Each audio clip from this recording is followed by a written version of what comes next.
അടുത്ത വർഷം വിദേശ വിദ്യാർത്ഥി പ്രവേശനത്തിന് പരിധി നിശ്ചയിച്ച ഓസ്ട്രേലിയ 2,70,000 വിദേശ വിദ്യാർത്ഥികൾക്ക് മാത്രമേ അടുത്ത വർഷം പ്രവേശനം അനുവദിക്കൂ എന്ന് ഓസ്ട്രേലിയൻ വിദ്യാഭ്യാസ മന്ത്രാലയം അറിയിച്ചു.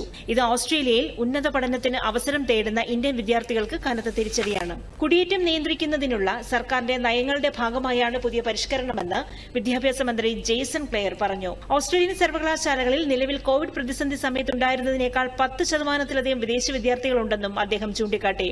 ജീവൻ അപകടത്തിലാണെന്ന ആശങ്ക വീണ്ടും പങ്കുവച്ച് പാകിസ്ഥാൻ മുൻ പ്രധാനമന്ത്രി ഇമ്രാൻഖാൻ. ജയിലിൽ തന്റെ കാര്യങ്ങളെല്ലാം തീരുമാനിക്കുന്നത് ISI ആണെന്നും തനിക്കെന്തെങ്കിലും സംഭവിച്ചാൽ കരസേനാ മേധാവിയും ISI ഡയറക്ടർ ജനറലുമായിരിക്കും ഉത്തരവാദികളെന്നും റാവൽപിണ്ടിയിലെ അഡിയാല ജയിലിൽ കഴിയുന്ന ഇമ്രാൻഖാൻ അറിയിച്ചു.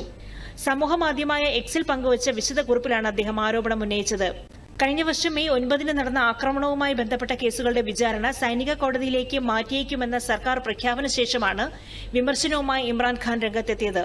സർക്കാരുമായി ചർച്ച നടത്തുകയാണെങ്കിൽ അത് രാജ്യത്തിനും ഭരണഘടനയ്ക്കും വേണ്ടി മാത്രമായിരിക്കുമെന്നും ഇമ്രാൻഖാൻ വ്യക്തമാക്കി. ഒക്ടോബർ 7 ഭീകരാക്രമണത്തിനിടെ ഹമാസ് തീവ്രവാദികൾ തട്ടിക്കൊണ്ടുപോയ അറബ് വംശജനെ ഇസ്രയേലി സേന രക്ഷപ്പെടുത്തി. ഖായിദ് ഫർഹാൻ അൽഖാദി എന്ന 52-കാരനാണ് മോചിതനായത്. ഇസ്രയേലിൽ എത്തിച്ച ഇദ്ദേഹത്തെ ആരോഗ്യ പരിശോധനകൾക്കായി ആശുപത്രിയിലേക്ക് മാറ്റി. ഇസ്രയേലി സേന ഗാസയിൽ നിന്ന് മോചിപ്പിക്കുന്ന 8ാമത്തെ ബന്ദിയാണ് അൽഖാദി. തെക്കൻ ഗാസയിൽ നടത്തിയ ഓപ്പറേഷനിലാണ് ഇദ്ദേഹത്തെ രക്ഷിച്ചതെന്ന് ഇസ്രായേൽ അറിയിച്ചു. മനുഷ്യനെ ബഹിരാകാശത്ത് നടത്തിക്കാനുള്ള ആദ്യ സ്വകാര്യ ദൌത്യമായ പൊളാരിസ് ഡോണിന്റെ വിക്ഷേപണം ഇലോൺ മസ്കിന്റെ ബഹിരാകാശ കമ്പനിയായ സ്പേസ് എക്സ് മാറ്റിവെച്ചു.